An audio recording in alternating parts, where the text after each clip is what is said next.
Welcome back to another episode of Spiritual Teachers Podcast. With me today is Kale, Kali, Call it. Kale. Okay, yeah, I got it. Kale is one of the Sacred Sons co-founders, as well as a cultural innovator towards spiritual activism. So it's such a huge honor to have you on here today, Kale. Thank you, brother. Yes. Yeah, I feel good being here too. Thanks for inviting me. Glad to be a Yeah, part of this conversation. Yeah. for sure, man. This is going to be awesome. We're going to cover Kale's awakening journey, Hawaiian spirituality, and then we'll touch on some men's work and how it's helped both of us. So I'm Mm. stoked to dive in, brother. Yeah, me too.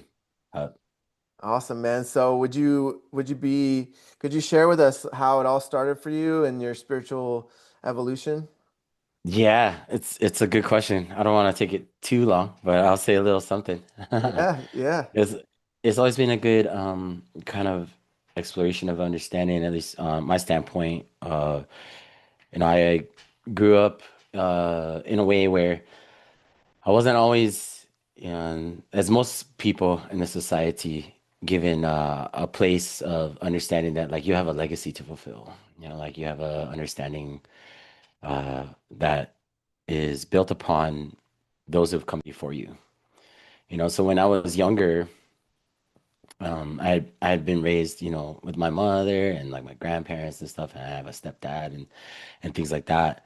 So there was always a curiosity around like identity for me. Hmm. Because I'm a hybrid person, as we all are. Hmm. We all have mixed ancestry. Uh, I didn't know really my place because in the way that I could say it was like I'm Hawaiian because I was raised that way, but I also journeyed a lot and saw a lot of different things at a young age. Uh, right around, I think when I was like 13 years old, I had like been able to experience different places, You got to because my travel around the world? yeah, well, my mother joined the Air Force, Oh, and okay. yeah, and then my dad, my stepdad, he was in the Air Force too, and so I was one of those military kids for a Okay. while. Okay. Yeah, Right yeah. on. And so for me, I just like I said, I was gonna keep it short. It was like I learned a lot from my grandparents as to like who I am as like a Hawaiian person, Hmm. as an indigenous, child. Hmm. And as I grew up and got older, and then, consciousness starts to develop and things like that, and you start to understand, like, oh, wow, maybe the things that I have learned isn't always accepted by the larger society. Uh, I always felt like, what is my place, in all of this? Hmm. How am I going to not only hold on to who I am as that Hawaiian, which I know to be because I'm brown, I look the way I do. But also, it's like I got European ancestry, I've got Melanesian, I've got all these different things. And so there came a point in my life, like when I was in high school, and I went to high school in Japan, Oh, right? So, wow. yeah, man. And Dude, so that's epic.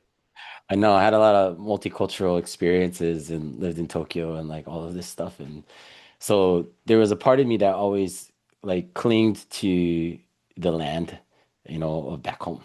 Hmm. Whether I was in different states and whether it was like the Dakotas, North and South Dakota, New York, California, things like that.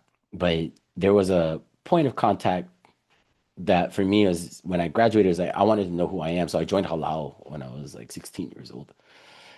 And Halau is a cultural school. And that's Hmm. when I really started to understand, hula, the dance, right? And then Oli, the chant, and those parts of me like started to come alive, Hmm. which was things that I've always loved. I was one of those kids where it's like I always loved to sing, and then my cousins they teased me, made fun of me for singing, Yeah, and so I stopped singing. But then when I joined Halal, I was like, okay, this is my like artistic expression of like who I really am. for sure. So it was from that young time when it was actually I was struggling with alcoholism. Hmm. I was functioning, but it was like on the weekends, I just get totally blasted. Hmm. And then I'd wake up and just be like, oh gosh, like what am I doing? So like physicality was always there. I've been an athlete my whole life and I built a lot of my identity around it. So what had happened was, I got injured. That wasn't there. I joined halal, and that was beautiful. But I was still working, to like make a living while going to school. Mm-hmm. And then all of that wasn't working out. I pretty much hit rock bottom, so I left and I went to go live in upstate New York. Okay. While I was up there, I got a job at a water bottling plant of all places. Oh, wow. I literally was watching plastic bottles, thousands of them coming through, and I worked every single machine from the filler, capper to labeling to packing. Like it was wild, bro. And I had a lot of time to think because I was working 12-hour days, Mm-hmm. 5 days a week, and then having the weekends off. And that's when I really started to wake up to all of this Mm-hmm. because I had a lot of time to think. Mm-hmm. And then I saw myself from that point on. I was like, hey, I really need to understand my soul and what am I actually doing? Because all the things that I've had before, like being in Hawaii, you live, it's like you got the ocean, you got all these things. It's like, yes, you're Hawaii, and people treat you a certain way, and like the white people are they're the minority, but it's like, what are you really doing? So when I came back home, after all of that, finished my degree, health science, everything, the difficulty for me was how can I continue to live the way that I am, in this society? Am I always gonna work, Mm-hmm. uh, restaurants and be a bartender and whatever else? I stopped all of that, Mm-hmm. and I took a big risk, which was to become an entrepreneur. So I started working, or I created a business around touring, like Oh, kayak right tours on. to the ocean, taking people out to the water.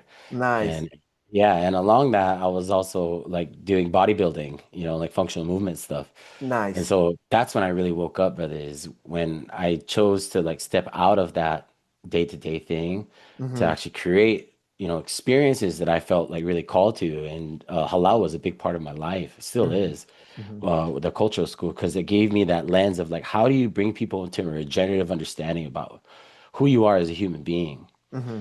Hawaiian culture, as it is very rooted in land, air, and water. That's the natural law. Big And time. so that was my awakening. Was Mm-hmm. it happened practically? It was like I would wake up at 4 in the morning, do everything I need to do, listen to podcasts, go work out, do all that stuff, and then I went out and did tours and took people out to the ocean, and that's when I got to see everybody. Yeah. Like the turtles, the whales, the sharks, the corals, the fish, like everything, and taking people out there and being one of those ambassadors, for our people of like, hey, this is what's really important.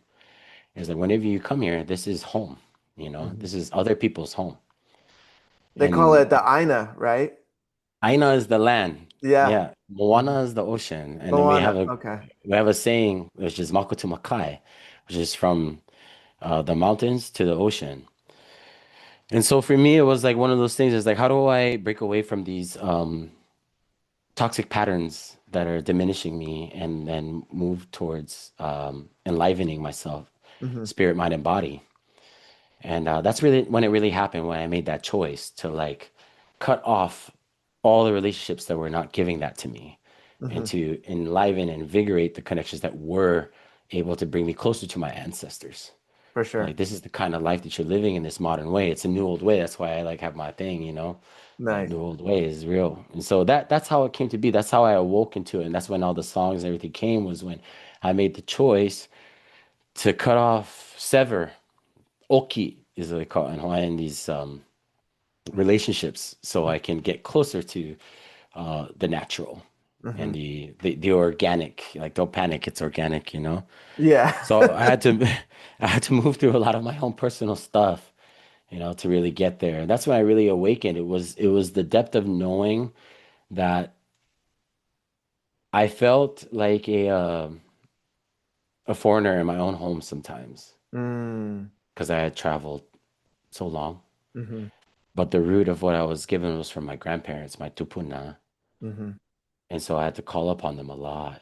And I still do to this day. And that's how I've become who I am now, was I had to isolate myself for a time and Mm-hmm. get back to the water and to the land and to the air. And so that's how it happened.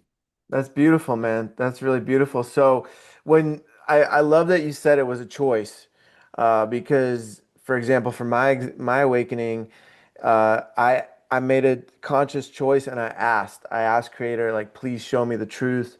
please show me like why I'm here, why am I feeling this way right now? Like it was that rock bottom, like you had mentioned, right? Like where I was Yeah. like, man, like I just feel so down, and I'm such a outgoing guy.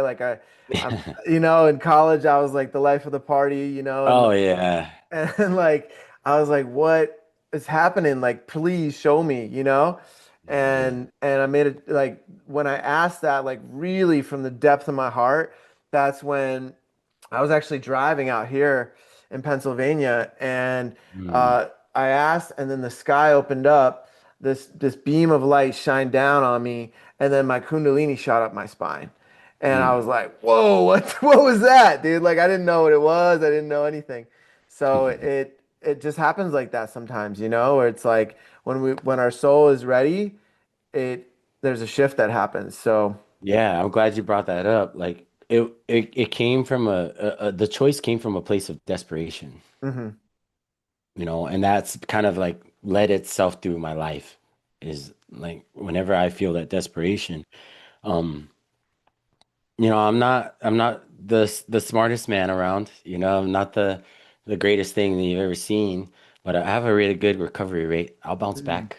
Right on. But once it happens, then I learn it as a lesson, Hmm. and I take it in. And so I thank you for that because it is a choice.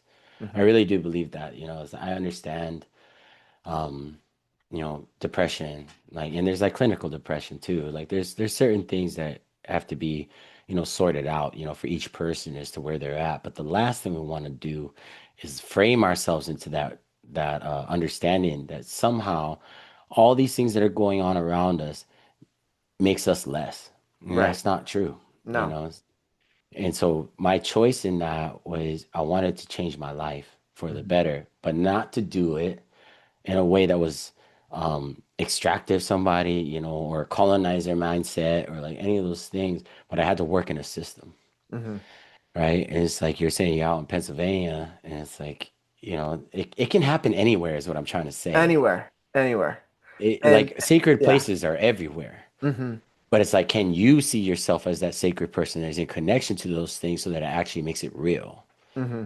That's where I was at, and this is where I am still to this day. So, For sure, man. And ever since I was a kid, I was super connected to the land, to the animals, to the waters, to the trees. Like I would go up to the trees and I would do Reiki on them, not knowing what I was doing. Just I knew it felt that's good, because you're weird. Yeah, I know.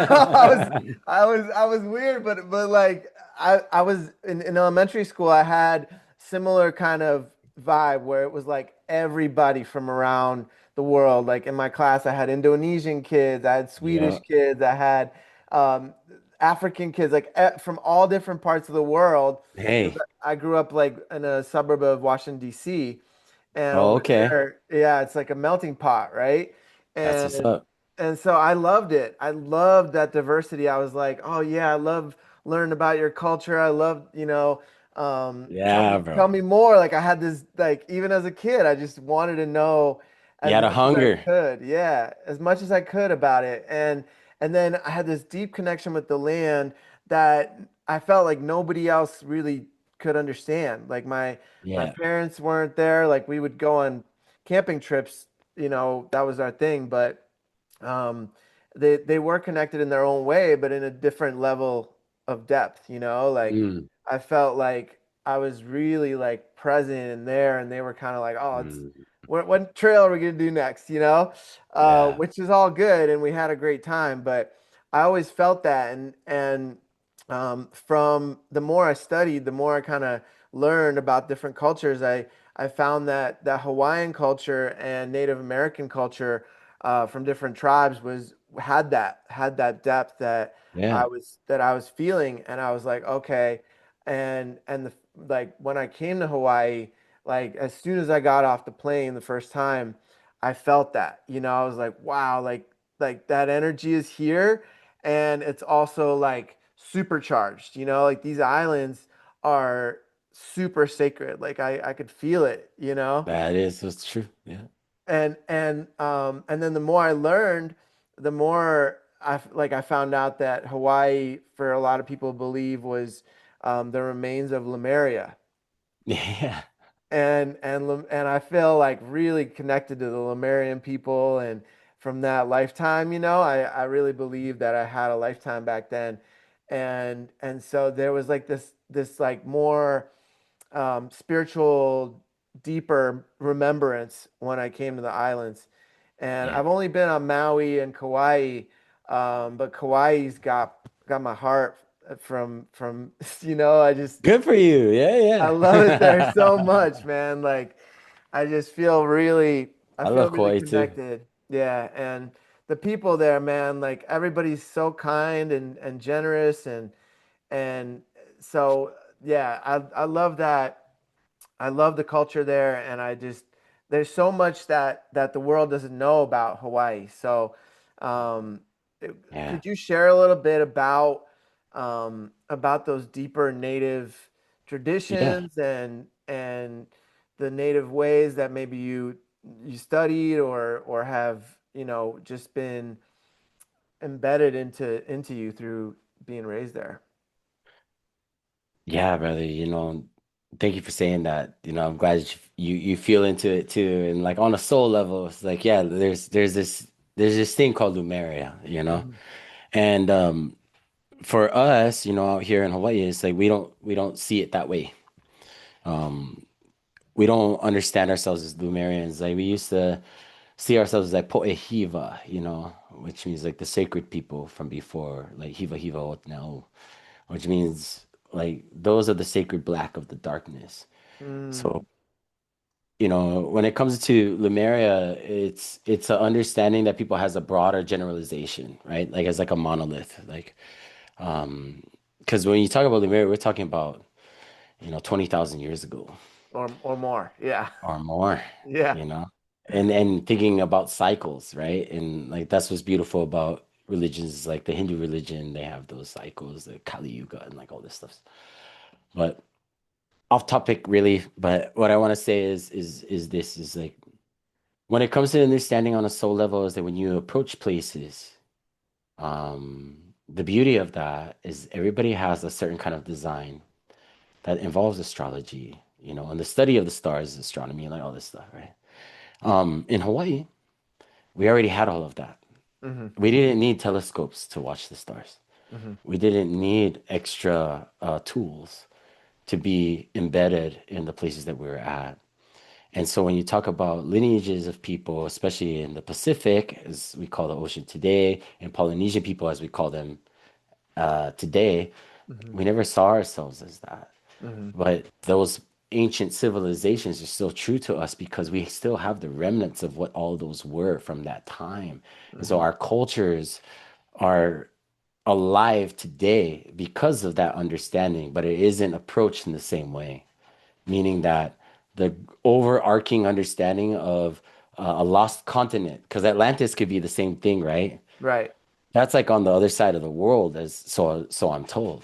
Yeah, in the But Atlantic Ocean. yeah, Somewhere. yeah, yeah, yeah. But here at Yeah. home, as a person that has learned, all of these things, what I see, as a cultural practitioner, as somebody who's learned from Akumu, who went through his rites of passage and initiations, as a person that has learned from like my own uncles who also went through it all.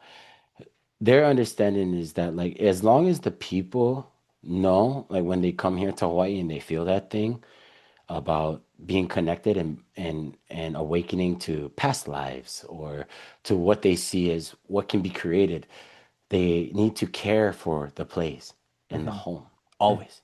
Yeah. So it's like if you're connected to the Lemurian understanding, uh, that even the word itself, Lemuria, is not ours. Hmm.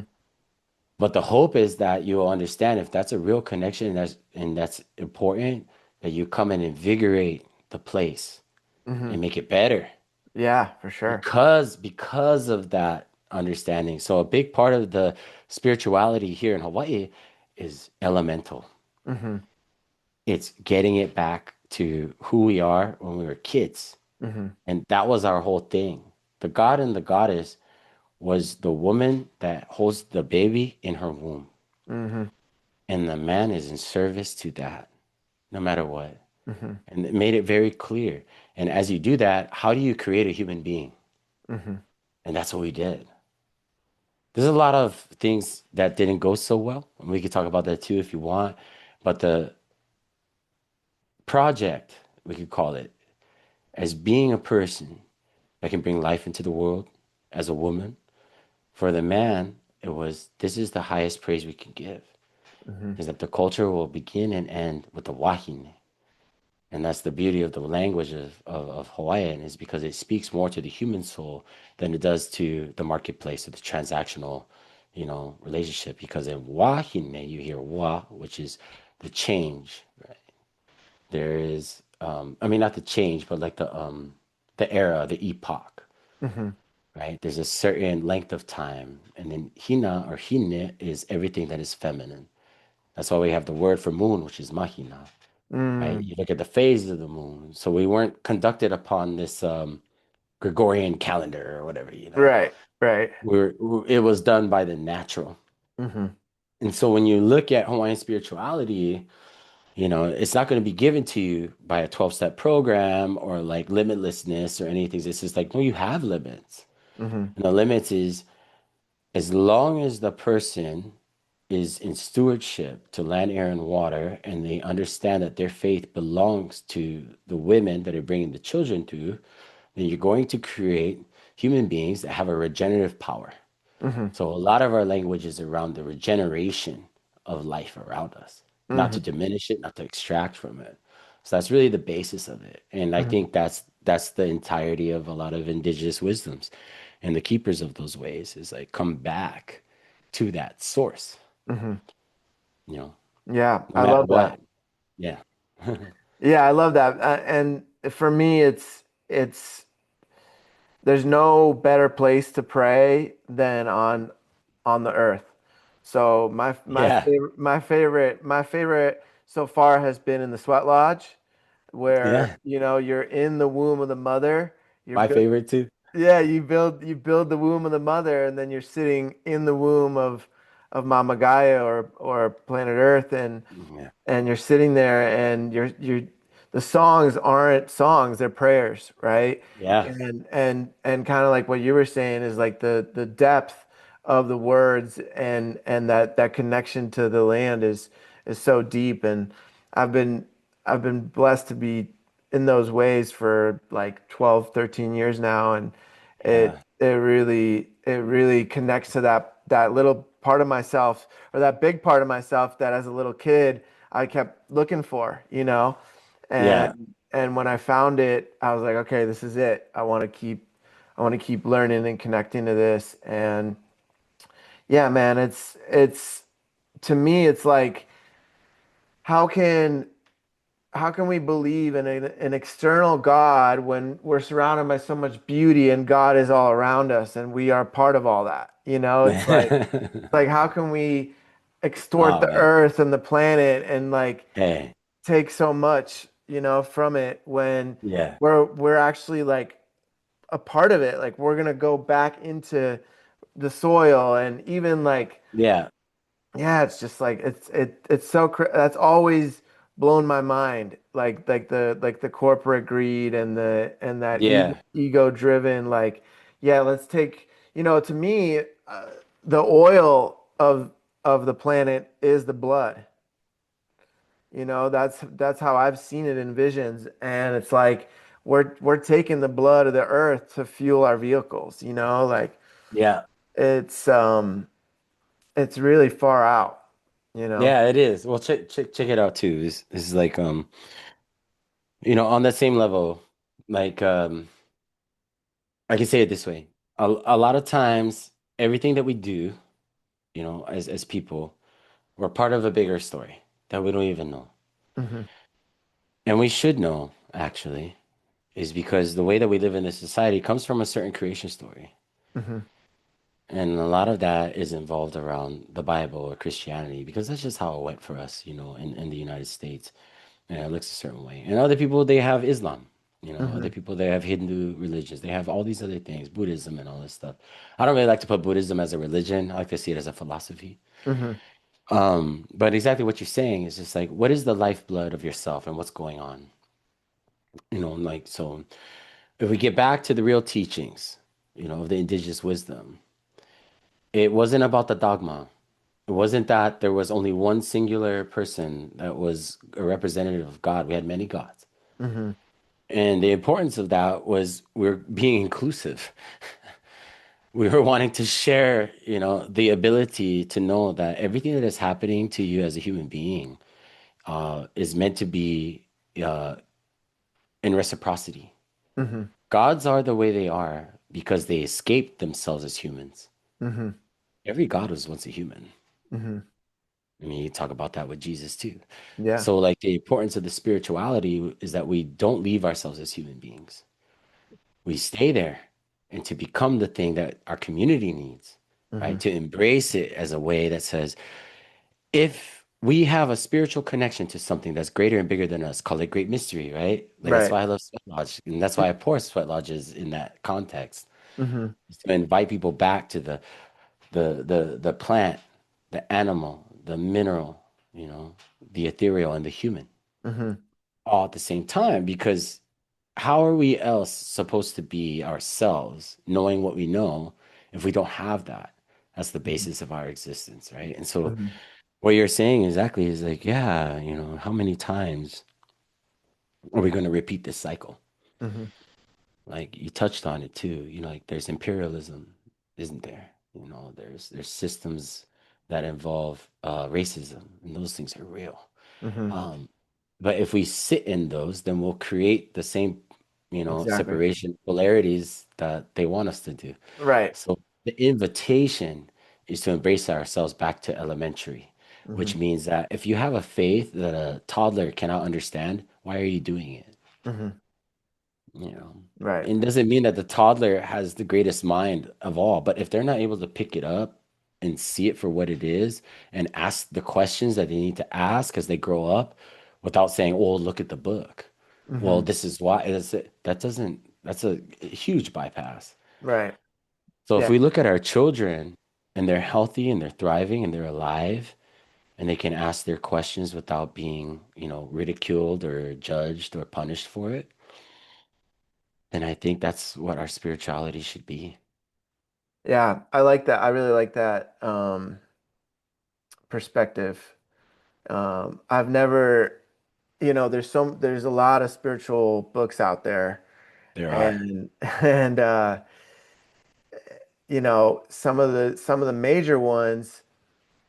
Um,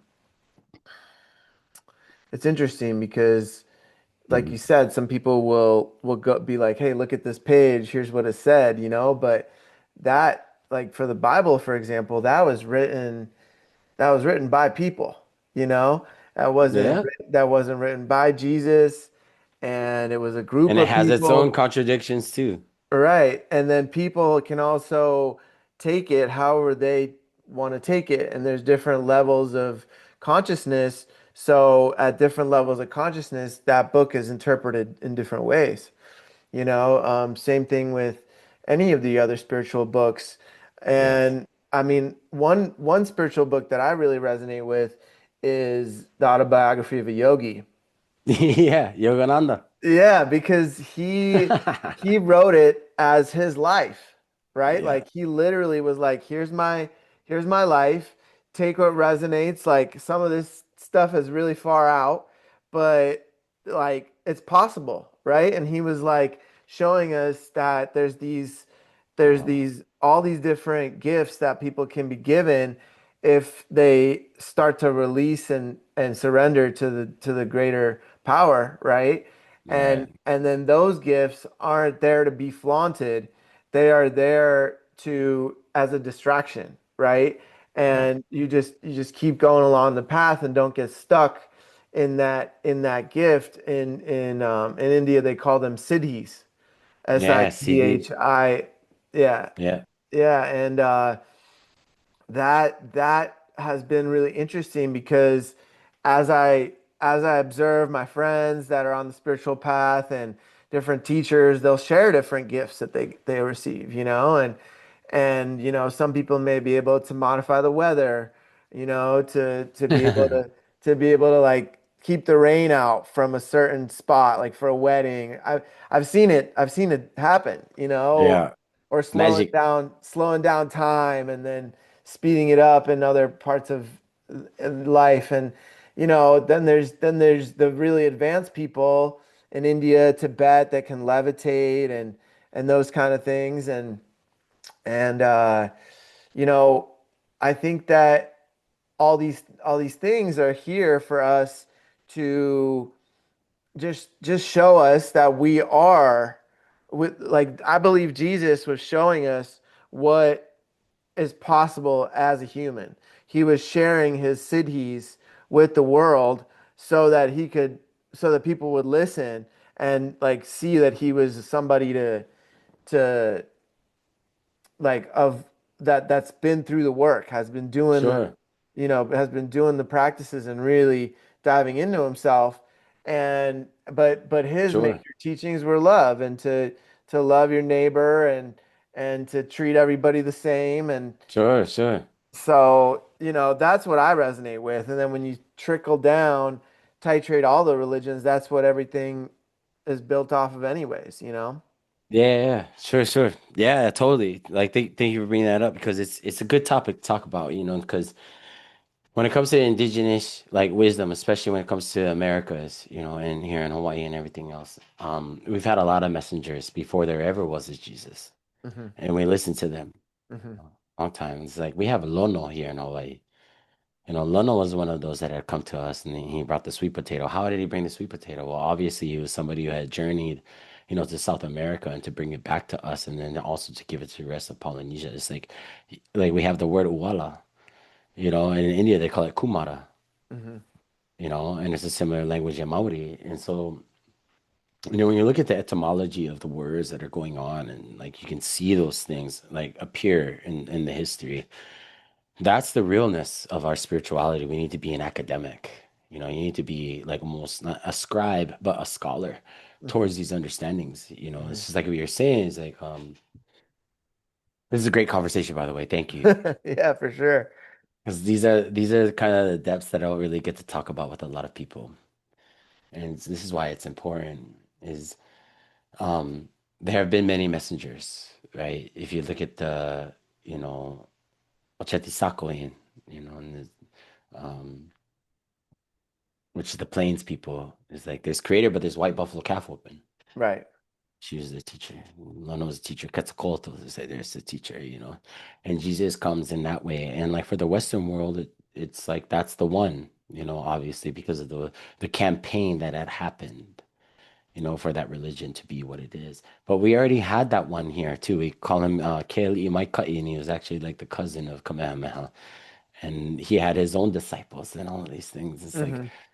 archetypes of people are real things. Like Jungian psychology is a really deep thing that Western people can tap into, which is Hmm. beautiful. And then you have all these other teachers too that really help us, in the society understand like there's checks and balances always. Hmm. So what is the process and the progress of the things that we're actually doing? So just to bring it back home, Hmm. um, for me, how are we supporting those that have carried the original like instructions, right? The places of knowing, Hmm. right? I'm not concerned about the whole story because everybody can say Jesus existed or not. Hmm. Everybody can say the same for Lono or White Buffalo Calf Woman or Quetzalcoatl. Hmm. But the inheritance is that there are people that have lived that way for a long time as their faith and their religion, and that's animism. Hmm. Animism is the beginning of all religions. It comes from the folk way. It comes from the village mind. It comes from the deepest of knowing that if you are able to create humans that continue to give reciprocity to the world, then we're going to create a culture that does that. And there's a Hmm. severance that happens, right? Hmm. And you can call that severance agriculture at times or domestication, right? So Hmm. the story I want to put out there, for the people that listen to this is, look, in order for us to know who we are and where we're at is we have to really be here now and look at the constellations that have shown up for thousands of years, Hmm. not out there. Like I'm not going into the universe. Hmm. I'm not thinking about intergalactic nothing. I'm just thinking about, oh, my cousins over there in the jungle, they know this thing and they provide Hmm. medicine for people. How do I protect them and know them for where they're at, we'll have to go see them. Hmm. Same thing out here in Hawaii. It's like we are giving a particular philosophy, ways of learning, ways of knowing, epistemology, all that stuff. Hmm. So how do we do that? Well, my suggestion is get to know yourself through knowing other people. This is what we talked about earlier, right? Hmm. You had so many friends or from so many different places. Right. They gave to you something. You had a hunger for it. That's spirituality. Hmm. Being a cultural person. Right. There's certain ways of conduct as a person that shows that you're spiritual. For example, if I go over to somebody, that is in Bali, for example, um, I'm not going to say, oh, this is right or wrong, or this is something that is inappropriate. Hmm. Like, because I'm not in that narrow view. What I do, I say, yeah, I'll give those offerings, those sacrifices upon your altar, and I'll pray upon that one Hmm. for you, without making myself the preeminent thing. Hmm.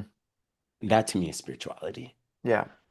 Yeah. How Yeah, I much agree more with can that. you be without telling everybody else that this is the larger thing that you don't see? Because being at home and belonging is most important because our identities have been hijacked, Hmm. right? Because you're out in Pennsylvania, right? Right now, yeah, I'm out here finishing my book. That's awesome. And Thanks, that's man. that's that's what's up because that's where you need to do it, right? To get the book written.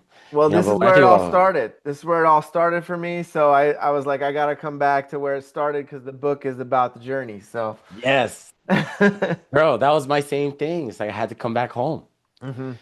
to Hawaii, and that's why we can relate. And when I think about Pennsylvania, I'm just like Amish people, you know what I Oh, mean? Like, bro. Yo, the Amish are out here and I go to their market every Saturday and yeah, their stuff is better than organic. It's like, yeah. you know what I mean? It's like because That's what I'm saying. the organic label, they can like be 30%, without pesticides, but they are the real deal. They're using Yeah, cow dung. Their food is next level. Like they have right. the best. Yeah, I just had to Yeah, say right. But that. but it but it comes with its own things, right? Like our own judgments. Like, oh, Amish people are like this. There's a lot of complications. Like, okay, cool, but they're like living that life. They're That's doing how we it. are. Well, that's how we are in Hawaii. Hmm. As Native people, it's the same. Yeah.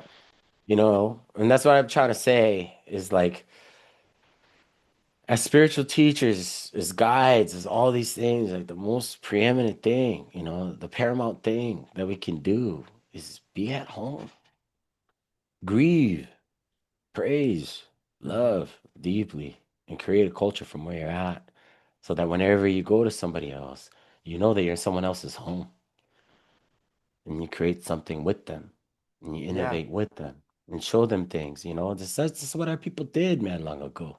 They Hmm. always gave a cultural exchange alongside of the bartering with the material. Hmm. It was always alive. So there's no singular side of a story. There's For a whole sure. story.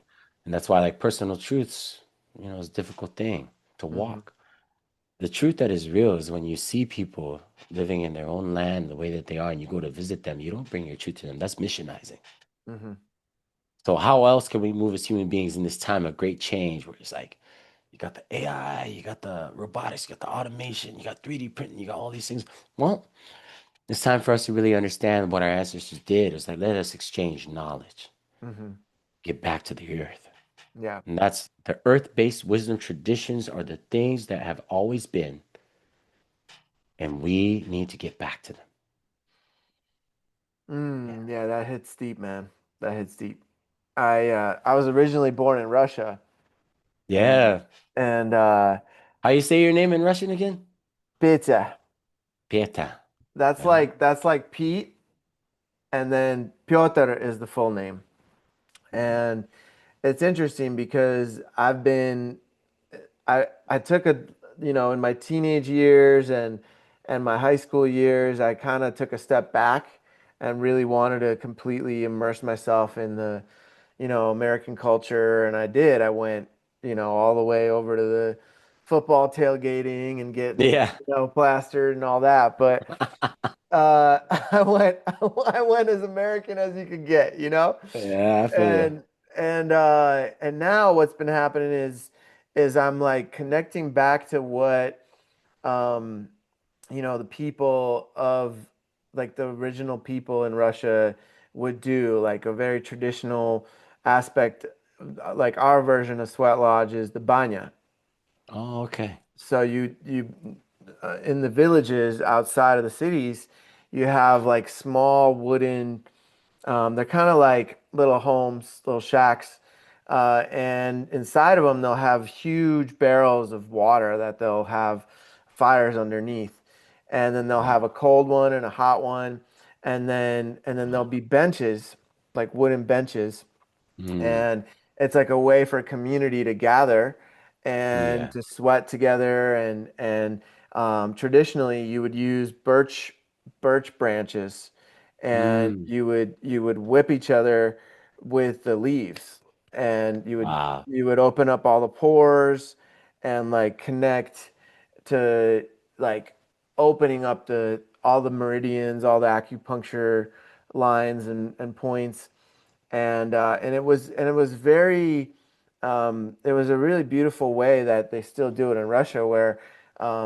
people connect in those environments. Your neighbors will invite you over, let's do banya and then jump in the cold river and I always loved it, but it always missed that spiritual component. There Yeah. wasn't much prayer involved, at least not in the ones that I had been part of. Sure. Yeah, yeah. And so when I found the Native American sweat lodge, I was like, oh wow. So Just the one. this is yeah, there's a way to do it where it's like you're praying and there's like this depth to everything you're doing and you're also in community. And so it was just an easy kind of, you know, as soon as I found it, it was an easy transition for me to really resonate with that. So um I'm yeah, glad you brought that up, bro, because that's one of the things I teach about Lodge. I apologize, I didn't mean to interrupt you, yeah, but no, that's perfect. um, when I think about Lodge, again, so you gotta go harvest, wood. You gotta tend to the sacred fire. You gotta make sure you got water that's pure. Um, you gotta be sure that you have the materials necessary to create the thing, and you have to build it, and you need to know what's going on, like with all those connections. Hmm. So as a human being, it's like you're not seeing yourself just as that singular thing whenever you create a sweat lodge. You have to see that like wherever you're harvesting wood and stones that go into the lodge and the kind of fire that you build and the placement of what that is, all of it has to be on those kind of meridians. Hmm. It doesn't have to be perfect, but it's like you're gonna build a lodge where you put it in the west. That's how I was taught. Hmm. That's where the door is. Hmm. So then when those things are created, and then when you give the prayers and all of that, like, the songs and everything, the importance of that is that the human being gets back to that Hmm. depth. What Hmm. are you seeing outside of yourself? What does it mean to actually be a part of this thing where you're working with your hands and you're feeling the life in the plant and the mineral? And that awakens you towards the spirituality, you Hmm. know? And it looks a certain way in Russia, and Hmm. they might not have it all. And it looks a certain way with our Native American relatives. Hmm. And they might not have it all. Same Hmm. thing here in Hawaii. We had our own sweat lodges in Hawaii. We didn't call it that, but it was something we call Vaiha, which is the living breath of water, Mm. you know? Hmm. And so it's like we have to remember that everything that we are doing now in this society, it always came back to the primal, the Hmm. basics. Primal in its essence in the etymology, because we're speaking English, primus, the first, it's first nature. If you get back to first nature, then spirituality will show up. The religion will show up. But the difficulty is keeping it there. I'm a 7-year sun dancer. You Oh, you know, are? I didn't know yeah, that. Okay. bro. When we first talked, and you saw me on that call with Sacred Sons, like I had just gotten done with Sundance, The and I first was out one? there. No, no, it was like my fourth Oh, okay. time. Wow. Yeah. And you dance Um, in Hawaii? no, no. I travel, man. I go to Nevada. Oh, okay. Yeah, at that time I was out in the desert. It was a tough one, man. Bro, the desert is the hardest place to dance, I think, in the world. Dude, it's like it's harsh. It's really hard. And that's okay, because that's like not that that's okay, but what I mean is it's just what it is. Hmm. That's what was placed in front of me, and that's where I went. But the importance of it is, just to get back to it, it was like, okay, if I'm gonna do these ceremonies, why? Yeah, that's the Is big it for question. me? Yeah, is it for me to say I did this and show it else off to everybody on Instagram? No. Because you see that a lot in the Oh, Sundance bro. community, big time. Bro, it's wild. I see like people who are like chiropractors and they're like going to their Sundance and they like put that out there so much and they show their scars. I'm like, man, like this ain't it. That's not what it was supposed to be. It was supposed to be someone that understands the message that our messenger had given to us to be like not only humble or have humility, because that's not what I'm talking about. But it's like if people want to know, they should go. Hmm. It shouldn't be a part of a marketing tactic. It shouldn't be a promotional endeavor. It should be something that says if it's called to you, then you go. Because every step of the way, you have so many things you need to do. And that's what I need to say about Hawaiian spirituality. It's the same thing. Many people look at Hawaii as a tourist destination. Like they'll say things if it wasn't for tourists and you wouldn't have these things, you wouldn't be able to. If it wasn't for America, then Japan would take you over. That's not true. Hmm. We have lived in a way where we had million population, Hmm. self-sustained, I didn't no know that. import, no export. That's a lot of Yeah. people. That's a lot of people, bro. Yeah, because that's the abundance of the life that we live here in Hawaii, and that was a real thing. Not saying it was perfect, but I'm just meaningless. Like, look, if we're going to give ourselves to something, especially spiritually, Hmm. where does it go? Does Hmm. it keep going out there, or do we bring it back home? And that's the beauty of the things that you talk to me about. Is like I can actually say, like, hey, you know. If we understand our history as a person and understand our ancestors, this is what I teach people a lot. If it's like ancestral connection isn't like thousands of years ago, it's actually like your parents, your grandparents, your great grandparents, your great, and so on and so forth. If you Right. can understand 7 generations, then you're on a good track. If that's too much, put yourself in the middle. Hmm. Go 3 generations back and then go Hmm. 3 forward. That's the key. And I believe as soon as we do that, then the story will change. That's our responsibility now. Yeah. Yeah, it's actually a huge responsibility that we're carrying with the awareness that we've been given, even though it's a huge gift. It's a huge responsibility.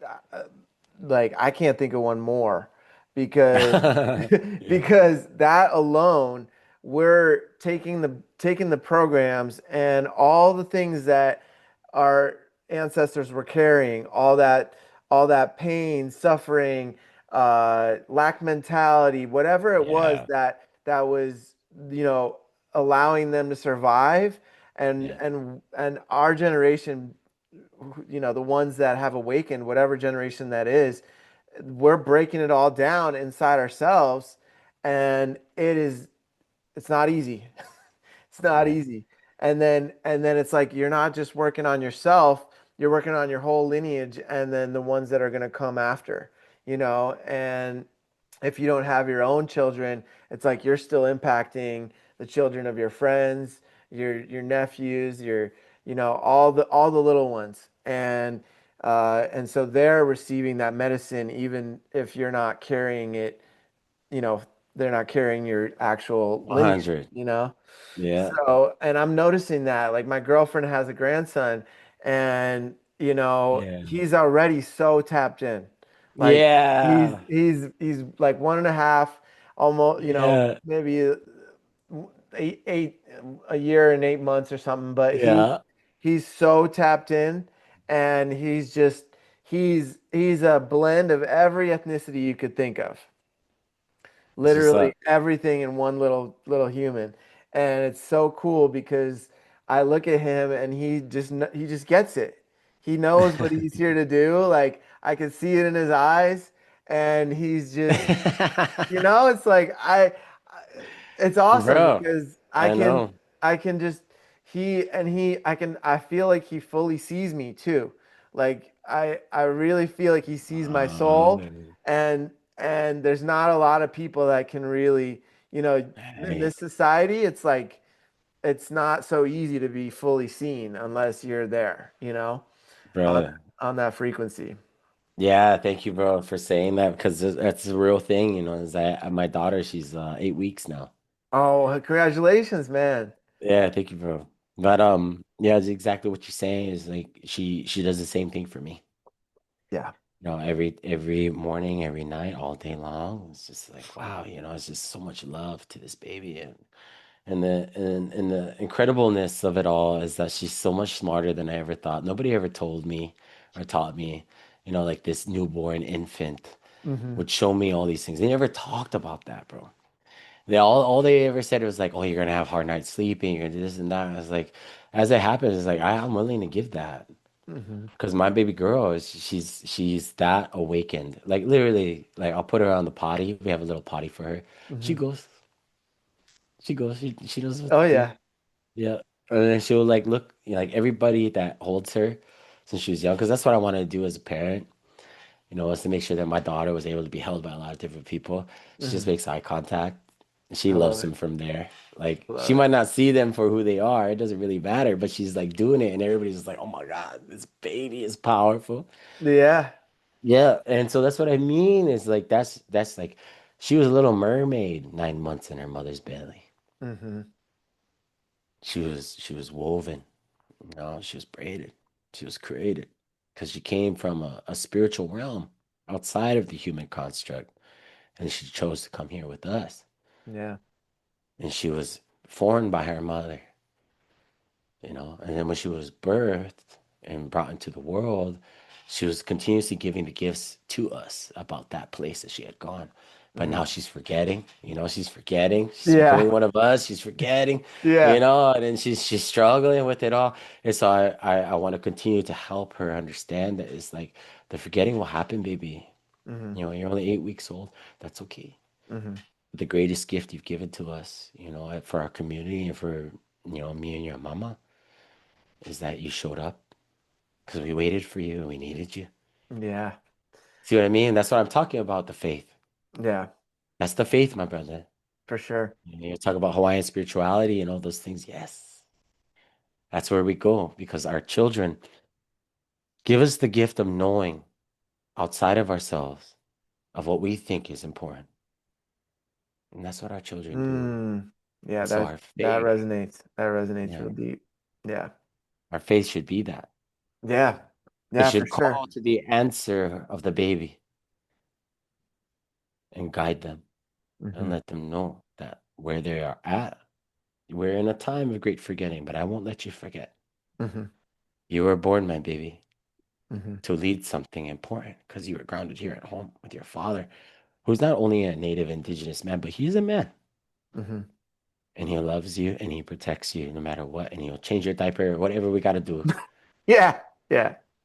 Yeah, for sure, man. And that compassion. I feel your heart, man, when you talk about her, man. It's really it's really amazing. I can feel Yeah. how We got much to know the love. full story, brother. Yeah. Yeah, That for love and sure. that depth, Yeah. like what you say, you feel that. It's like, yeah, it's the same thing when you come over here, to Hawaii, you feel that depth. Hmm. Yeah, It's I the mean, same. I don't really I don't really enjoy the small talk, the little, like I like to just like let's go in the deep end, let's get into it. Let me know who you are. Like it's so crazy because I had a video call with my family over in Russia with my grandma Oh, and wow. my dad's over there visiting, and it's like it's so shallow. It's like, hey, what are you doing? Like, how are you making money? Like, it's like, all right, let me tell me how you're feeling. Like, tell me what's going on with your heart. Like, how are you? Like, what's exciting you right now in life? Right. Like that's what I want to know. And it's tough for me sometimes to see that that's how they still navigate. Even my dad, like it's hard for me to feel his heart a lot of times. I really have to take him into wild nature or blow some hot up his nose to really get him, into the moment, like you were saying, Yeah. You're working, and brother. so yeah, I mean that's our greatest teachers though, man, our family. They're our Yeah, biggest they are. mirrors, and I believe everybody's a mirror. In whatever we're feeling from somebody else inside of ourselves is something to work on inside of ourselves. Like it's almost like it's none of my business what that person is projecting onto me. It's how I feel when I receive that, right? Like somebody could curse me out and I could just stand here centered and be like, you know what? I'm good. Like Yeah. really like unwavering. But if they're projecting and I feel something inside my body, then I know, okay, that's something I need to work through still. So because it is That's possible. It is it is. possible to be bombarded and still stay in your center. And I've experienced it, I've witnessed it, and it's it just takes a lot of work to get there for It most it people. does, but that's the key to opening, right? Like what Hmm. you're saying, this is what I believe. And thank you for sharing that, brother, because it's really important. It's really important to like work on our families and to be there and be present because that's the work is like everybody's perception of what's going on is their reality. Hmm. But as long as we invite them to the conversation, even when it's tough and it's difficult, we have to confront it. We can't leave them behind because they are Hmm. our greatest teachers. Yeah. And that's the power source of it all. Is like that's the real love that we have. My mother died August 11th. Her 1 year is coming up this coming month. Mm. And I got pregnant and had my baby. And so I think about that a lot. Like it's one of those things that gives me a lot of grief. Because I wonder to myself, my mother, she always wanted grandchildren, and now she's dead. And she doesn't get to meet my baby this way. She saw her. I truly believe that because there's certain things that happen, with baby. It's like, oh, it's my mom. Hmm. She's coming back. But it's like the importance of it is that I want my daughter to grow up in a way that she knows that her father and her mother had seen deeper than just the surface level. We're not going to have surface level conversations with this girl, Hmm. or anybody else too that comes to hold her. It's like Right. she's the invitation to be like, hey, this is what we're doing, because that's about community. Right. And there's no ifs, ands, or buts. Hmm. As like either this is what it is or it's not, because I don't have a lot of time. I gotta take care of this little baby. Hmm. And so either we're aligned towards the vision, which that's the difference from dreams, right? You carry a vision for others. Hmm. And I've been doing that for a lot of my life. And so my daughter is one of the biggest gifts and visions that I could ever have had. So like what are we supposed to do? It's just like what you're talking about with your family. It's like it's really hard for them because I think somewhere along the way they didn't really understand who they were when they had these children, Hmm. you know? They Hmm. forgot. Yeah. They thought they were just doing what people do. And that's not the truth. Right. No, It's so much deeper and more than that. it's so much more, man. It's so Hmm. much more. And it makes me sad, Hmm. that the generations that have come before us didn't really grasp it. Hmm. But I understand how it happened, Yeah. but I don't have room for it. Right. And thankfully, my mother was one of those that adapted herself to the life stages that I was going through. Hmm. And now that she's dead, she's offering me another gift.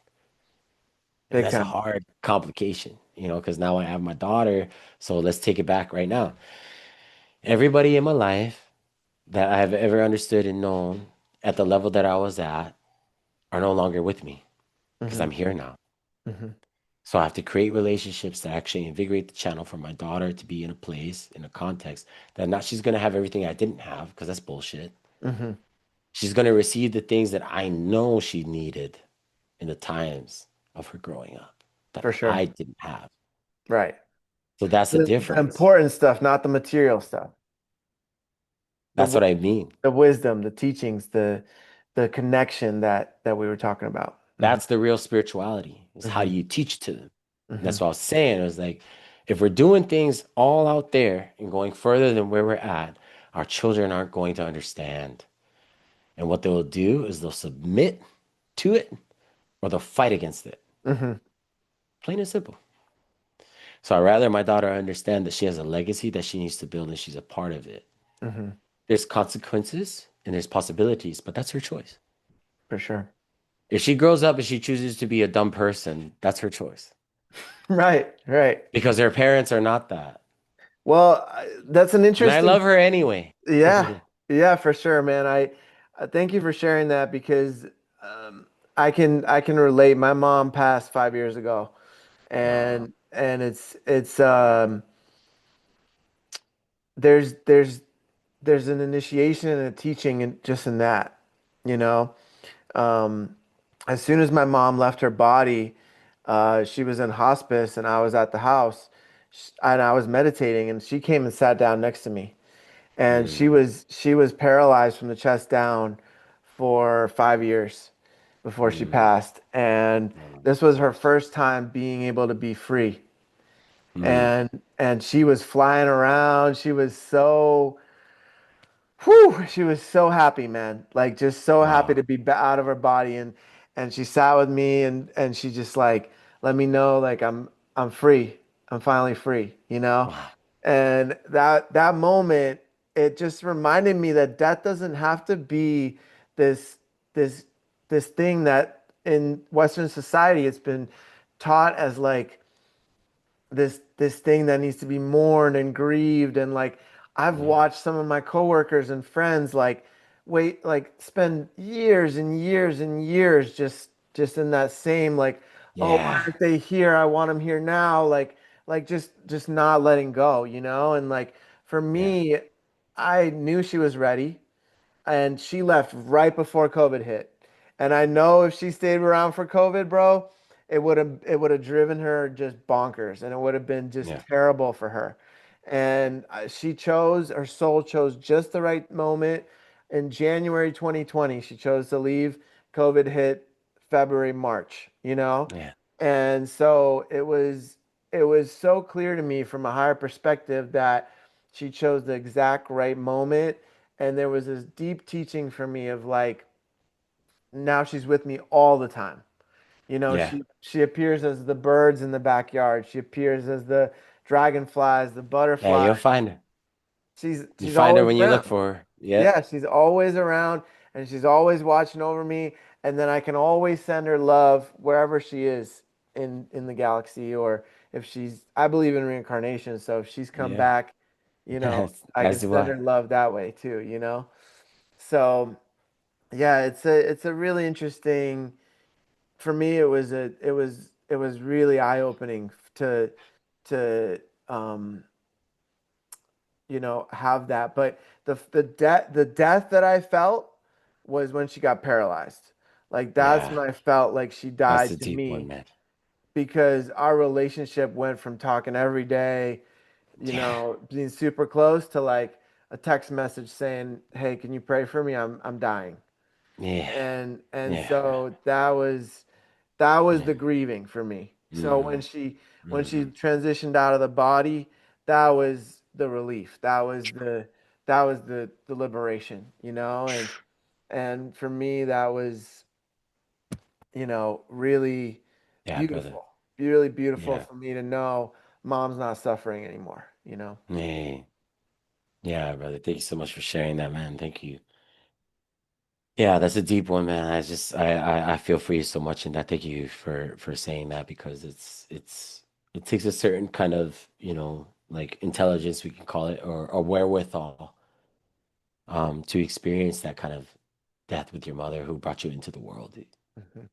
She's the one who had you in her womb, for 9 months to us, but for you at the time it's probably eternity, and then not only to do that, but to give birth to you. Like, yeah, man, it's a big story, and thank you for sharing that because that's Yeah. some deep stuff. Because I didn't have that with my mother, and so there's like different complications to come around it. Just in my own mind about what that means and what that is, and to hear, the struggle that she had by being paralyzed from the chest down. It's like, oh, I don't know, you know, the pain is not comparable, you know, but it's deep. And so thanks for sharing that, man, because this to me is the kind of story that we carry as men. Just so important to be shared and to be heard because there is no future unless we understand our past. Hmm.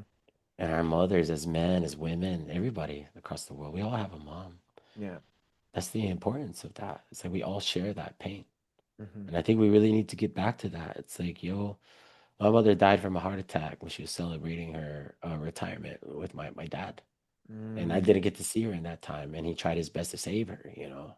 And then your story is she's been in this position for 5 years and she left exactly when she needed to. And it gave you a lot of relief. Like that's the entanglement that we're in as people every day. And I wish people would understand that deeper yeah.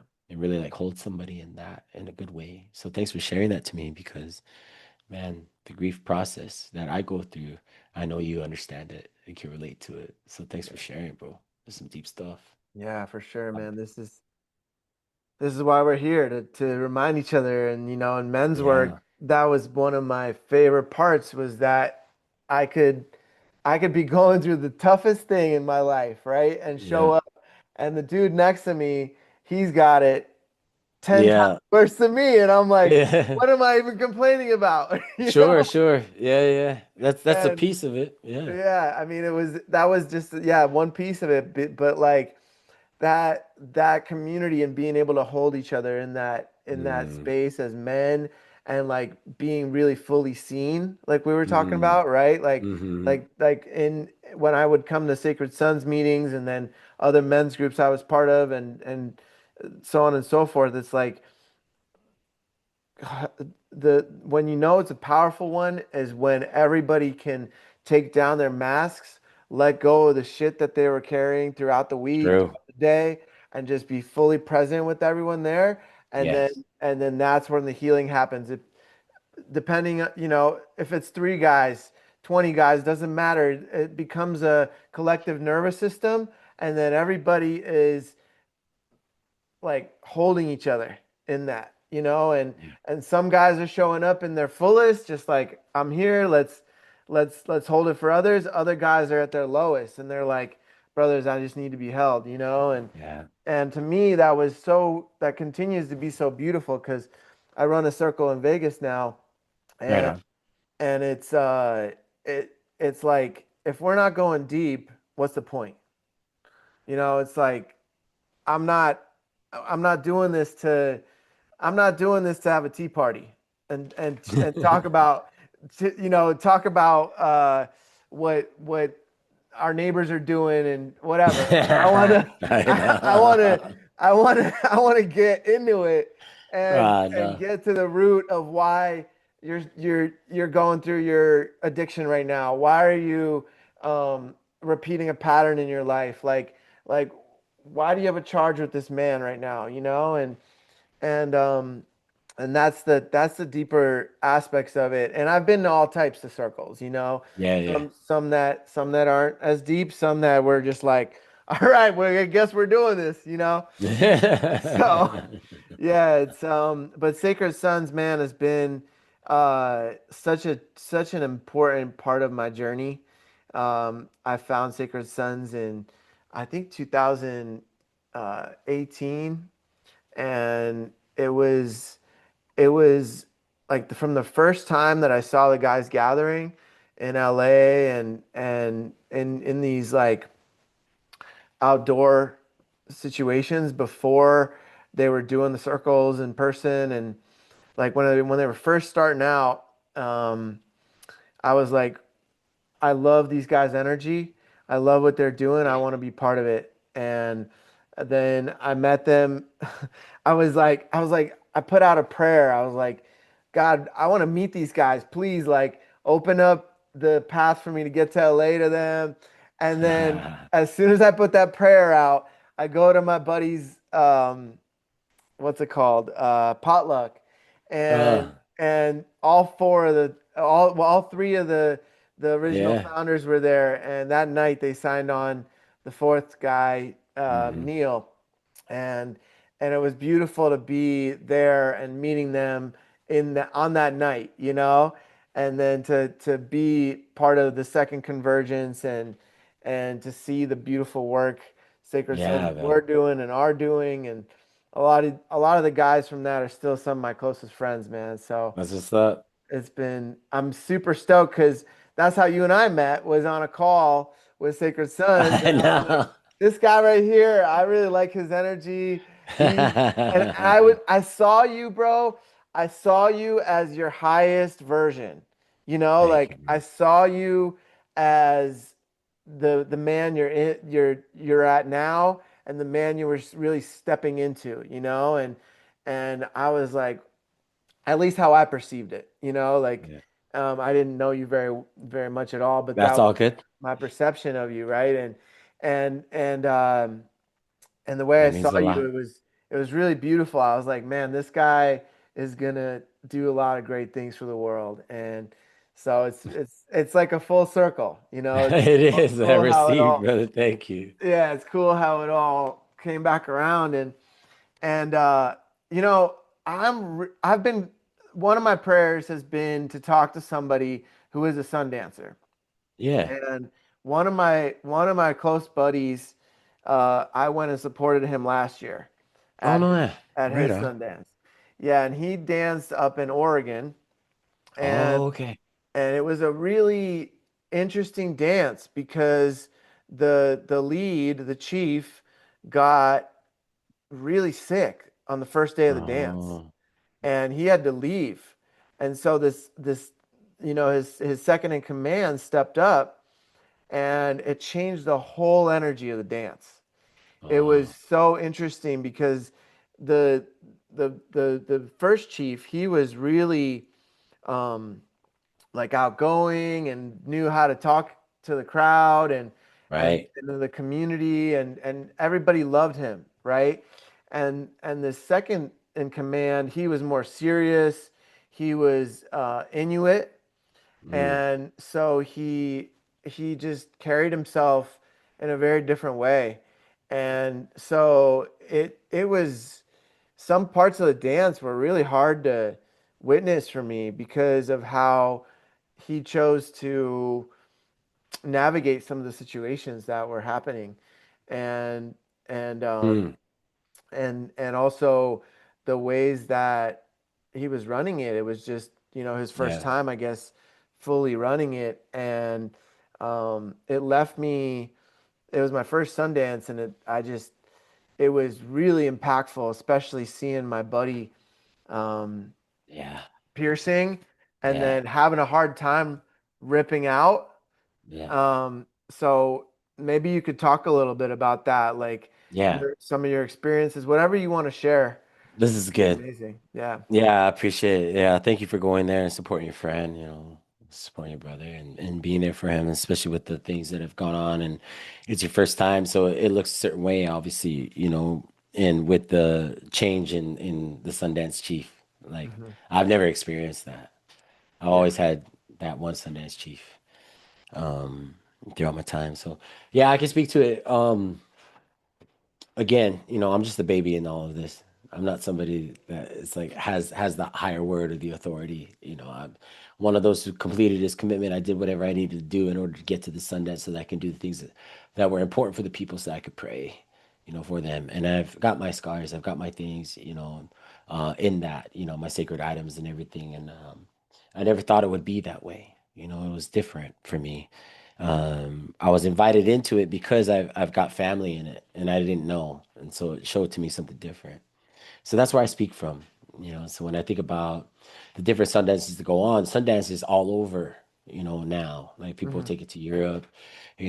Like there's large communal efforts. In Central South America and throughout the Americas, and it happens every summer. I think the thing I could talk about with that is the importance of knowing is that whenever you go to a Sundance, is that you're a part of something that is deeply sacred and it has been going on for hundreds of years. Since the time that white buffalo calf woman had come to the people to say this is how you need to pray, to change things because you need to come from a place of savagery into a place of protocol and presence and importance, Hmm. not to pollute or to diminish your people. And so, being as a Sundancer as I am, it doesn't give me an authority on to say how things should go or not. And that's all I Hmm. want to say about that. But what I can do is give an opinion. So I would never want to disrespect my ancestors, first and foremost, or to spirit that has given me these ways, or even to deny the food that my future children are going to have. And so when I talk about these things, the importance is that seeing the entanglement that happens with indigenous people and holding their ceremonies, especially when we have a hierarchy around leadership, we need the men's work too, as Hmm. indigenous people. We need to Big time. see ourselves outside of it so that we can understand it exactly what it is that we're carrying, because what was given to us were from other people that were hurt. And I know this because I have uncles in my bloodline that taught me that they used to go to sweat lodge wearing all their clothes because they didn't know when, the police would show up, for example, and stop it, Mm. and being shot upon because of racism and like all of these things. Well, a lot of So I people never, don't know it was illegal. It was yeah, it's illegal to do illegal. sweat lodge until 1978, Exactly. which is like, what is that? That's 8 years before I Yeah. was born. Yep. You Yep. know, it's like It's it's recent. crazy to think about. Yeah. Native American Religious Freedoms Act in 1978 in August, I think it was. But so when I hear your story, I was like, yeah, man, it's all part of that.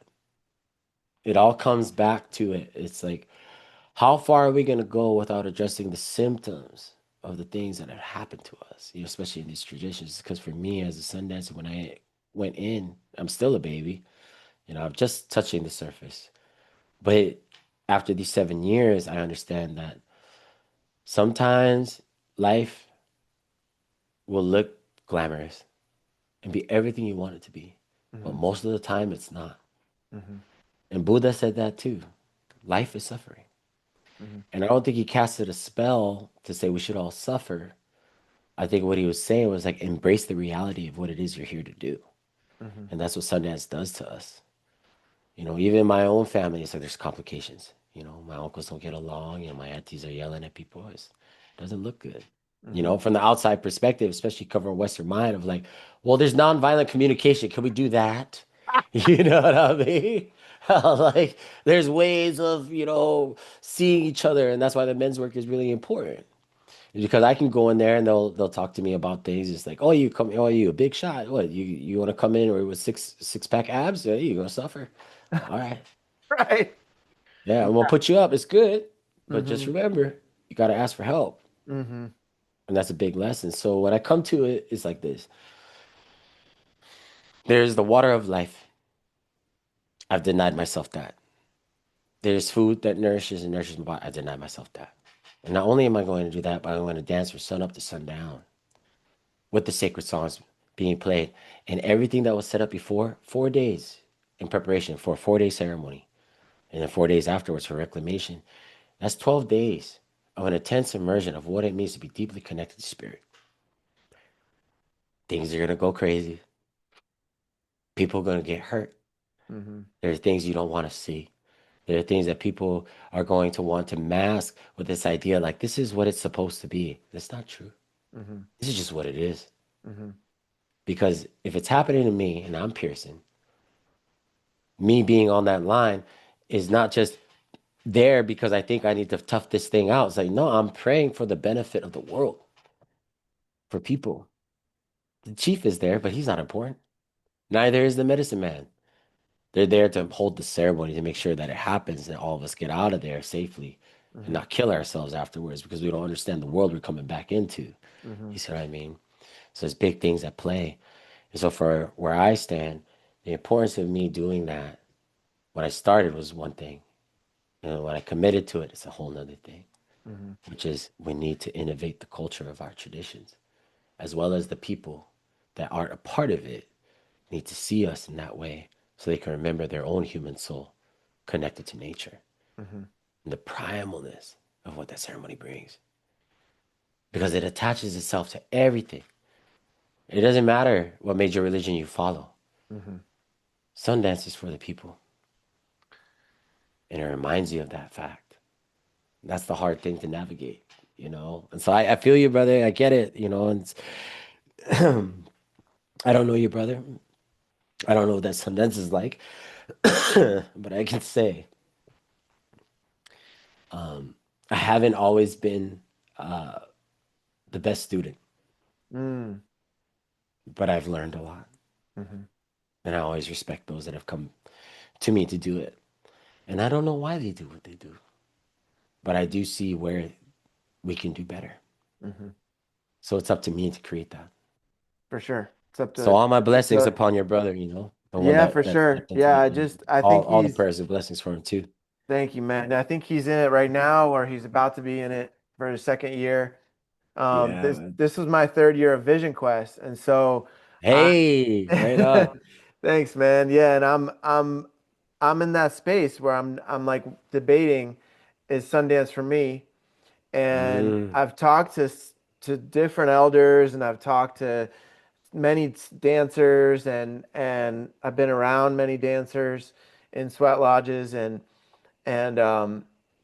one of my one of my one of my girlfriend's friends, he passed on, but he had a moment that she shared with me that he like threw down he like threw down his stuff during the dance, and it was like, why are we suffering? He's like, wow, why are we suffering when everybody has to go through their own suffering? wow, Why are we up here doing a tradition that people were doing hundreds of years ago in order to be able to get food, to get enough bison to yeah, survive, yeah, to not battle with the neighboring tribe? Like we were doing this, but they were doing this back then, right? In order to survive, in order to ask creator to give themselves up to creator for the bare essentials that we are given today in life, right? And he just like I think he was dancing for many years when he did that, and he was just like, you know what, like you guys can do what you need to do, but I'm done. And he had this like huge epiphany through that, right? Where he was like, I'm not gonna put myself through like all this all this turmoil and yeah, suffering so that you guys can not do your work, right? sure, sure. And he said it in a different way, but that's how I interpreted it. I And gotcha. it just like it's been something I've been thinking about, because it's like each individual person has to do their work. Nobody Sure. can do it for them. And I truly believe that. And it's like I know there's a huge beauty, and this is like one of the most intense spiritual initiations that are on the planet is Sundance, I believe. Yeah, From what I've you know yeah, seen, yeah. and what I've experienced. And it's like, is it for everybody, right? Like I don't Right. think it is, right? No. So and it's like, there's been many different elders out there that Yeah, have had visions of the whole rainbow of ethnicities dancing together, right? And that's already happening. It's already happening, right? it is. And that's the beauty of that. And it's like the Sundancers that I've met, if the goal is to transcend the ego and to move through these deeper layers, right? Maybe this is how these men get there, right? Sure. Or maybe it's a stepping stone in them getting there, Yeah, right?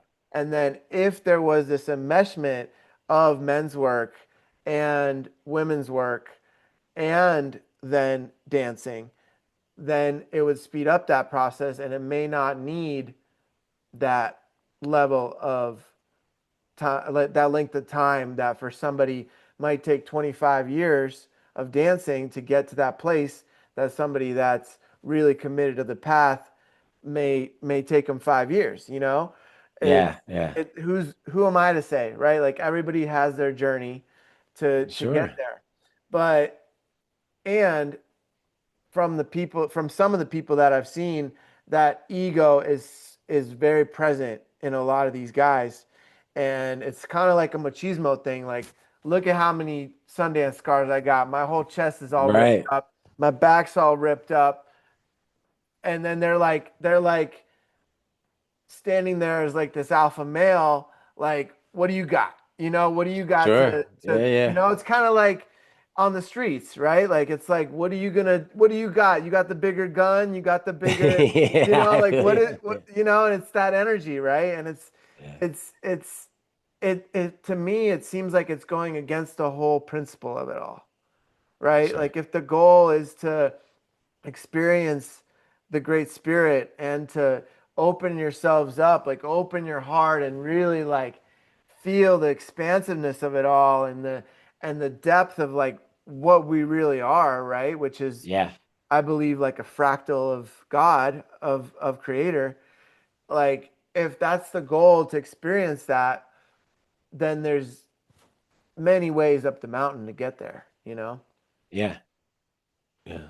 Totally, man. So yeah, I just felt called to share that because that's been on my mind and Yeah. I'm curious what you think about that. Yeah, this is good. Thanks for explaining it. There's a lot of things that I'm picking up on that what you said. So what is a question? Um, what do you what do you think about the experience my friend had that had been dancing for many years? Hmm. Hmm.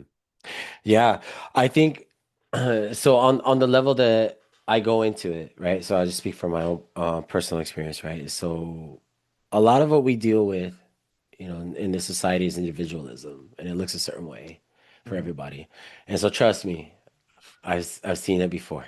Like Yeah. what your friend that you're speaking on, I've watched that. Hmm. I've watched that happen. And I think to myself, like, okay, that's his journey. Hmm. And he gave something to us as a lesson. And Hmm. thankfully my teachers they see it too. They'll be like, hey, this thing happened. This is what is going on. We'll take care of it as best we can. But it's really upon like what it is that you're giving yourself to, right, in that sacrifice and what that means. So for me, I always came to it. Not that I'm trying to tell people who to be or where they need to go or what's going on. I came to it because I knew there's a spiritual connection that I need to tap into from my own ancestry. Hmm. That's always what I did. And there's complications because people have egos. Hmm. Everybody looks a certain way. You got people who lie about their veteranship and Hmm. medals that they've won. You got Hmm. people that lie, about their credentials as to be like in spaces where they can give people plant medicine. You see Hmm. what I'm saying? Yeah. So those things always show up in a certain way. But like to the point of where your friend is at is like, why am I doing it this way? Why does it have to be this way where I'm suffering so hard? To me, that's not what the ceremony is about. Hmm. You're doing it in that way and to get it done. That's Hmm. all. Get Hmm. the job done. Hmm. Do the thing you need to do. Get it done and watch what happens later. I don't care if you're in it for 20 years, 30 years, 40 years. You get it done. I've watched a man in a wheelchair get hung up on the tree for a day, Wow. an 80-year-old man, because that was his sacrifice he had made when in his 20s and he kept doing it. And it Mm, didn't matter because it wasn't the first place he did it, but he kept showing up to it. And so, in my mind, there's a deep lesson here that needs to be learned about our individualism and what we're trying to do in our mind and what we're trying to tell people how to be. That's not what we're doing. When we go to Sundance, it's for that ceremony. Watch it play out. Do what you need to do, get it done because that's your commitment, and then finish. If it's not mhm, for you, it's not for you. My cousin, who originally brought me into the Sundance, no longer goes to Sundance because of those complications, but he fulfilled his commitment. mhm, He did what he needed to do. If there's a type of experience or interruption that comes from a man like that, like with your friend, there's no judgment upon him. mhm, That's what he did, what he needed to do. But we have to understand that there's a kinship worldview going on that is outside of it. And when I was growing up, I don't know your friend, but I can say it to myself, like when I was growing up, all I knew was to take care of my family, no matter what. mhm, And then I grew up and I was like, I can't do it that way. So I mhm, have to change. So I created that in the day to day. But mm, it's the day to day thing that you're experiencing that creates it for you. Our children are growing up knowing brands more than they know plant names. Our children are growing up knowing YouTube influencers than they know their elders. Our children are growing up not understanding how to take care of their parents who brought them into life. That's why I go to Sundance. mhm. And I if love somebody that. loses it, they lose it. Yeah. Because I've seen it before. And that's okay. I don't want the machismo. I don't want the harder you go, then the better you are, and somehow you have an authority because you have more piercings on you. It's like we live in a modern society. Right. Like I'm not interested in that.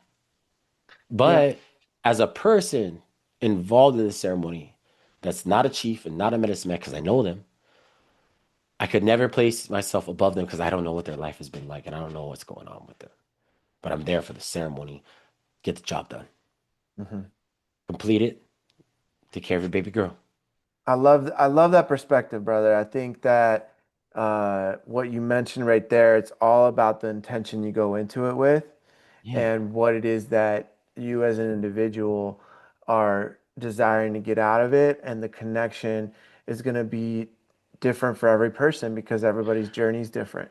It is different. It is, but when you hop into that ceremony, you're giving yourself to everything. Hmm. That's the issue here. Same thing Right, with Amblechiapi. Like when you do Vision Quest, it's like that one's for you. right, And it looks a certain way for you. But when you go to Sundance, you're going to be given to everything. You're going to be devoured. right, And that's the point. right. Because there's lessons after that will come. And this takes years for people to adapt to. And if you want to make a scene, okay, do it. Right, right, right. Yeah, Do it. yeah. No, but I can feel as you were sharing that, I could feel where you're coming from, Yeah. like how you're addressing it and how you're stepping into it. So Yeah. that's I think what I really needed to hear is that, the way Yeah. you expressed it, it hit something deeper inside me and there's like a deeper landing for me now, you know. Yeah. Right on, It, bro. it landed. So thank you for Thanks that. for receiving it, man. I Yeah. appreciate that because it's not easy always to tangle with the understanding of a kinship worldview and like the individualism because every day we're living through it, and so I appreciate that you're able to go there with me too because it's like you know no matter what, the person is part of Sundance. That's all that matters. Right. They've given themselves to something that I like. You think of the larger population, how many people are Sun dancers and actually fulfill their commitment? It's like less than 1%. Oh, bro. Yeah. It's like a fraction of a percent. We're so small, man. So I don't ever give any complications to my brothers or sisters that hop into Sundance about like where they're feeling, where they're at all. Right. It's like you're Right. here. You're Right. here. You're And doing it. everything you do, you're fucking doing it. And it's Yeah. beautiful and it's great. And I wonder, about our communities because of you. Hmm. Thank you for it. Yeah. You know? Yeah, and the bigger thing is that this is bigger than, like you said, the individual. It's these people are stepping into something for the greater good, Yeah. and for that's kind of hard to grasp for a lot of people, right? Because Oh yeah. it's no longer about self. When you're in that, it's like you're doing it for the community and from there ripples out to the whole world because that community is connected to literally every single person in the world.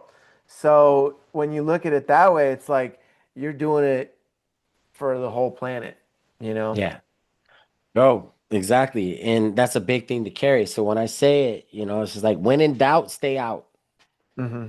It's the same thing with the ocean. If you don't know the undercurrent, you don't know how the waves are going, stay out the damn thing. Hmm. But if that's what you want to do, it's going to come with a lot of stuff. Hmm. And you need to be able to handle it, Hmm. take care of it. Not because you know it better. People should do it better because that's a different mindset. Hmm. That's a missionizing mindset. Hmm. For Can't do sure. that, you know? Like I said, it's not a judgment, but it's an understanding.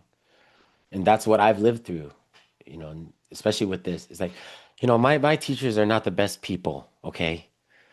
But they do it that way. And the people that I know that I imagine that are doing it great, they're not happy either. Like, you know what I mean? Like, they're not like, stoked on life either because they're holding so much. So I was like, what ceremony do you want to be a part of? Pick your ceremony. Right. It's going to show you because it's going to show you your humanness and it's going to show you how much spirituality really takes a toll on who you are. And it should. it should be something that really gives you a sense of yourself that you've been invited to. It's a privilege and it's a responsibility. In Hawaii, we call it kuleana. You have a kuleana to a people, into a culture, into a way.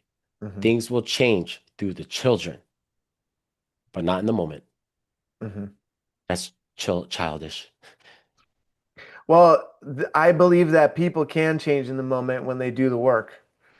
They do, but not in the sense of like who you are at that time, believing Mm. it. Like this is where it is, you know. It's like I believe everybody could change it, but there's certain core things about them that's real. And they're also moving through different contexts that we don't understand. So the philosophy that comes from the indigenous wisdom is yes, everybody is on their own journey. Yet if we keep doing that, then we're not all together in community. And that's why Right. everybody's suffering from. So we have to be able to put ourselves in a communal understanding with our individuality and what Hmm. we're giving to it. So yes, moment to moment, we can cause change. Hmm. But when it comes to ceremony, no. You are now involved with the creation, the environment, the context, the years of lineage that are there, and it's gonna hurt. I mean, bro, I've had so many people come to Sundance in the times that I've been around that have like come and gone because they didn't like how people were doing things. Hmm. I get it. Yeah. You don't like it, it doesn't suit you. Okay, so when does the village show up? When we're no longer able to sit with the things we don't like, or you don't like how it is. We need to invigorate the channel, and that's what I've done too over these years. Hmm. There's a certain quality of time and length and nourishment that needs to happen in order for people to be like, that's someone to listen to. Hmm. Every time I've gone to Sundance, I gave myself financially, my time, everything. I've given over like $30,000 Wow. to be a part of something over 7 years because I had the capacity to do it. Hmm. you know Yeah. but I still have to work and I still have to take care of things, but that was what it meant to me, was that if I can make sure that my people have the things they need to have a good kitchen, to have a good arbor, to have the trailers that they need, then I'm not going to go and do it. And that's what I do here back at home. Same thing. And I think there's very few men and women that understand what it takes to go there. And that's our conversation, right? Because I Right. know you get that and you see it. It's like the Amish. You know what I'm saying? Yeah. It's Yeah, like man. that. Yeah. I don't agree with everything about them, but I appreciate them. Yeah. They Yeah. got better. They got better than organic food. So you told me. Yeah. Yeah. Hey. If you ever come out to Pennsylvania, man, got some of the best Amish food over here. But yeah, man, I totally hear what you're saying. Yeah. And I think my last question for you will be, is there any spiritual experiences from Sundance or Sweat Lodge or any of those experiences that you'd like to share that maybe people could resonate with or learn something from?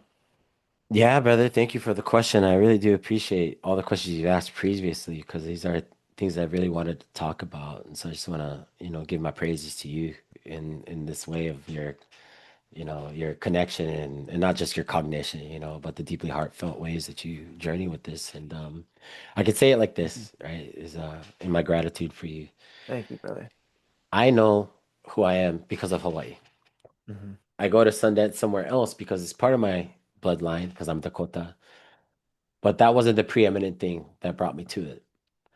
First and foremost was elementary school. Always. I learned how to farm, fish, hunt, and fight. Like that's what I did. And so it brought me to places before I even went to Sundance where I'd be out in a canoe in the middle of the ocean, moored out there by myself for 3 days under the sun. No Oh, food, wow. no water, and watching the life around me show Willingly. up. Willingly. Well, it was part of one of my initiations, Oh, okay. and then I've also been buried alive, Oh, for three wow. days, so it was like there was things that led up to it, Hmm. and so what I want to say is like the importance. What was the question again, so I can get clear one more time? Any spiritual experiences at Sundance or Sweat Lodge or anything like that you feel would people would benefit from? Beautiful. And that's where I was headed. So thank you for reminding me because I was feeling that from all those things that I've done previously, right, to get to Sundance, it was a go ahead. When I went to Sundance, I didn't even know what it was. I had never been to one. What had happened was I had a dream and I saw a big tree and my grandfather was on a lanai, what you guys call a porch. And my grandfather's been dead for some years. And he was in a rocking chair. And he's like, look outside. Like, okay, there's a big tree. What do you see? I saw birds, different colors, black, red, yellow, white, Mm. green, blue, purple, going in and out of the tree. Chickens, like all that, all around this big tree. I'm like, okay, I see. And I told my cousin about my dream, and he was a Sundancer. He's like, it sounds like a Sundance dream. I'm like, Mhm. oh, okay, cool. And then I have another dream. And so what I see is a big bird. You know, it's not an eagle. It's just a big bird. I don't know, maybe a prehistoric bird, dinosaur bird. I don't know. Mhm. And it's flying around me, and I'm laying down. I'm like, I'm dying. I'm dying. Sounds like the And then Thunderbird, bro. something like that. Mhm. The bird come down, put his claws in my chest, and I'm like thinking to myself, like, ah, this hurts. Why is it this happening? You know, I can't talk. And then it releases and lets go. And I'm there suffering still. And I'm like looking around, like, where can I get water? I'm thirsty. And then I stop with my mind. And then I start to hear a gurgling of water. And so I'm able to like crawl and get up. And I crawl and I crawl and I crawl. And then I find that there's water spilling out of this rock. And it's just spilling, creating a small little stream, Mhm. just like 5 inches wide. And I drink from it. And then I wake up. And so from that time, when I had those visions, I was given certain items. One, I got a Sundance amulet from a Miwok tribe that owns land out in Loniopoko here in Maui. They Mhm. gave it to me. And then I was given from another uncle my skirt. A woman had said, there's a man coming to see you. He looks like this. She was describing me. It was red and yellow skirt. Oh, wow. Yeah, dude, it's wild. And then I went to a very special ceremony called Yuipi. And this is my blood uncle now, and he leads that. And he asked me, "You gonna go to Sundance?" I said yes. And he gave me my feather fan and my eagle bone whistle.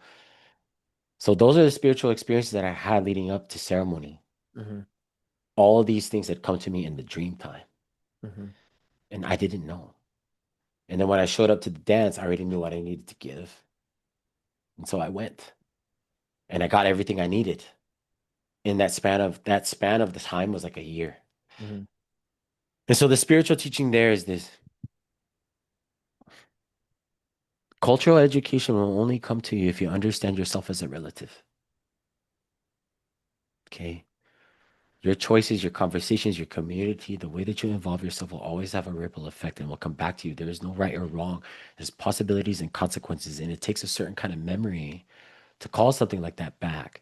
It also takes a kind of person that is willing to give themselves to that deep remembering. And it causes grief and it hurts. It has to, especially as men, Mhm. because we have to endure something that not only gives us another plane of reality of existence, but we have to do something that allows it to flow itself through the choices that we make. Mhm. And that was the deep thing that I got to learn. I was like, I'm not doing this because I think I'm better than everybody. I'm doing this because I deeply feel about what's happening and I'm sad. Mhm. I'm really, really sad. Yeah. And this movement is the only thing that has really helped me feel my sadness and do something about it. Because everything else told me not to. But when I really felt my soul and saw the messages that ancestors were giving to me, then Creator said, it's time now. And so I went. And so the other part of it is when I became a pourer for Lodge, I did it because my grandmothers came to me. Mm. So grandfathers came for the Sundance, grandmothers came for the Lodge. Wow. And they said, this is a turtle lodge. Oh, I love that. Turtle's my favorite. One of my favorites. Yeah, man, that's what's up. And they're Nice. like, the turtle is here. And Wisdom. whenever, yeah, terrestrial, aquatic, all the stuff, great mother, always birthing, site fidelity, all the mothers, grandmothers, and cousins, all same time, birthday babies, make the burrow, do the stuff. Not everybody gonna survive, there's layers, right? And so Mhm. that's what I did with the lodge was like, this is a space for women. Mhm.